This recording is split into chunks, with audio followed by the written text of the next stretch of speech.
ടെലിവിഷനിലൂടെയാണ് ആശ ശരത് എന്ന അഭിനേത്രി ശ്രദ്ധിക്കപ്പെടുന്നത്. പിന്നീട് സിനിമയിലെത്തി അറിയപ്പെടുന്ന താരമായി. ദൃശ്യം പരമ്പരയിൽ മോഹൻലാലിനൊപ്പം കട്ടയ്ക്ക് നിന്ന് അഭിനയിച്ച് കയ്യടി നേടി. എന്നാൽ ദൃശ്യത്തിനുമൊക്കെ ഒരുപാട് മുമ്പ് മോഹൻലാലിനൊപ്പം അഭിനയിക്കാനുള്ള അവസരം ആശ ശരത്തിനെ തേടിയെത്തിയിരുന്നു. 1992 പുറത്തിറങ്ങിയ കമലദളം എന്ന ചിത്രത്തിൽ മോനിഷ അവതരിപ്പിച്ച വേഷമായിരുന്നു ആശ ശരത്തിനെ തേടി വന്നത്. നടൻ ജയറാമാണ് ചിത്രത്തിലേക്ക് ആശയെ വിളിക്കുന്നതും. ഒരു അഭിമുഖത്തിലാണ് ആശ ശരത്ത് ഈ കഥ പങ്കുവച്ചത്. കമലദളത്തിലേക്ക് എന്നെ വിളിക്കുന്നത് ജയറാമേട്ടനാണ്. ലാലേട്ടന്റെ സിനിമയിൽ ഒരു കഥാപാത്രമുണ്ട്. അവർ ആശയെ വിളിക്കുമെന്ന് പറഞ്ഞു. എനിക്ക് നാഷണൽ ലെവലിൽ ഒരു ഫസ്റ്റ് കിട്ടിയിരുന്നു.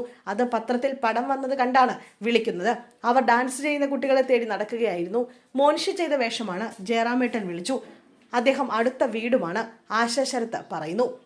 അച്ഛനും അമ്മയും കല്യാണമാണ് പ്രധാനമെന്ന് പറഞ്ഞു. സിനിമയിൽ അഭിനയിച്ചാൽ കല്യാണം നടക്കാൻ ബുദ്ധിമുട്ടാകും എന്ന തോന്നലുള്ള കാലമായിരുന്നു. സിനിമയൊന്നും എൻ്റെ മോഹത്തിലോ സ്വപ്നത്തിന്റെ അറ്റത്തോ ഉണ്ടായിരുന്നില്ല. വിവാഹശേഷം നിനക്ക് കഴിവുണ്ടെങ്കിൽ പറക്കാൻ പറ്റുമെങ്കിൽ പറക്കണമെന്ന് പറയുന്ന ഒരാൾ ജീവിതത്തിലേക്ക് വന്നു എന്നും ആശ ശരത്ത് പറയുന്നുണ്ട്. തനിക്ക് അതിനുള്ള കഴിവില്ല, പക്ഷേ നിനക്ക് കഴിവുണ്ട്. അതിനാൽ പിന്നീട് തിരിഞ്ഞു നോക്കി വിഷമിക്കുന്ന സാഹചര്യം ഉണ്ടാകരുതെന്നും ഭർത്താവ് ശരത്ത് പറഞ്ഞതായി ആശ പറയുന്നു.